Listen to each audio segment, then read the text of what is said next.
Hi ವಿದ್ಯಾರ್ಥಿಗಳೇ, welcome to math element. ಈ ಒಂದು ವಿಡಿಯೋದಲ್ಲಿ 2 ಅಂಕಿಯ ಸಂಖ್ಯೆಗಳನ್ನು ವರ್ಗಗೊಳಿಸೋದು ಹೇಗೆ ಎಂಬುದರಲ್ಲಿ ಬಿಡಿ ಸ್ಥಾನದಲ್ಲಿ 8 ಇದ್ದಾಗ ಯಾವ ರೀತಿ ವರ್ಗಗೊಳಿಸ್ಬೋದು ಅನ್ನೋದನ್ನ ನೋಡ್ತಾ ಹೋಗೋಣ ಮಕ್ಕಳೇ. ಈ ರೀತಿಯಾದಂತಹ ಅಂಕಿಗಳನ್ನ ವರ್ಗಗೊಳಿಸೋದು ಹೇಗೆ ಅಂತ 48ನ ಒಂದು ಉದಾಹರಣೆಯಾಗಿ ತೊಗೊಂಡಿದ್ದೀನಿ. 48ರ ವರ್ಗವನ್ನು ನಾವಿಲ್ಲಿ ಕಂಡುಹಿಡಿಯಬೇಕಾಗಿದೆ. ಈಗ 8ರ ವರ್ಗವನ್ನು ಮಾಡಿ ಮಕ್ಕಳೇ. ಫಸ್ಟು ಬಿಡಿ ಸ್ಥಾನದಲ್ಲಿರುವಂಥ ಅಂಕಿ ಯಾವುದು? 8. 8ರ ವರ್ಗ ಎಷ್ಟು? 64 ಬರುತ್ತೆ ಮಕ್ಕಳೇ. ಈ 64ರಲ್ಲಿ ಇರುವಂತಹ ಬಿಡಿ ಸ್ಥಾನದಲ್ಲಿರುವಂಥ ಅಂಕಿ ನಿಮ್ಮ ಉತ್ತರದ ಬಿಡಿ ಸ್ಥಾನದ ಅಂಕಿನೂ ಕೂಡ ಆಗಿರುತ್ತೆ.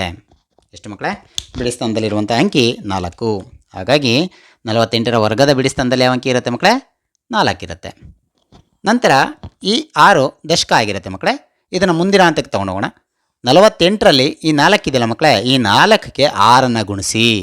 8 ಇದ್ದಾಗ ನಾವಿಲ್ಲಿ ಯಾವ ನಂಬರ್ನ ಗುಣಿಸ್ಬೇಕು? 6ಅನ್ನು ಗುಣಿಸ್ಬೇಕು.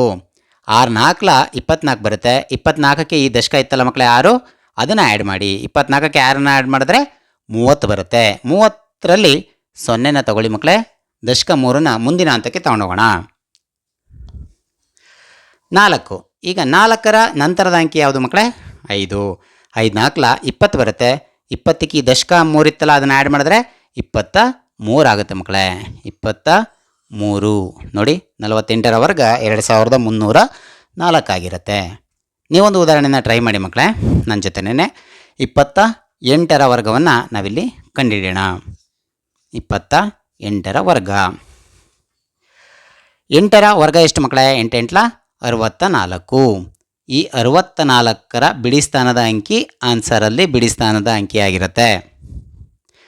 ನಂತರ ದಶಕ 6 ಇರುತ್ತೆ ಮಕ್ಕಳೇ, ನೆನ್ಪಿಟ್ಕೊಂಡಿರಿ. ಈ 2ಕ್ಕೆ ಎಷ್ಟನ್ನು ಗುಣಿಸ್ಬೇಕು ಮಕ್ಕಳೇ? 6ಅನ್ನು ಗುಣಿಸ್ಬೇಕು ಅಂತ ನೆನ್ಪಿಟ್ಕೊಂಡಿರಿ. 6 2 12. 12ಕ್ಕೆ ಈ 6ಅನ್ನು ಸೇರಿಸಿ. 12ಕ್ಕೆ ಈ 6ಅನ್ನು ಸೇರಿಸಿ ಎಷ್ಟಾಯಿತು ಮಕ್ಕಳೇ? 12 6 18 ಆಯಿತು. ಸರಿನಾ? ಈ 18ರಲ್ಲಿ 8ಅನ್ನು ಇಲ್ಲಿ ಬರೀರಿ. ದಶಕ 1ಅನ್ನು ಹಾಗೆ ಉಳಿಸ್ಕೊಳ್ಳಿ ಮಕ್ಕಳೇ.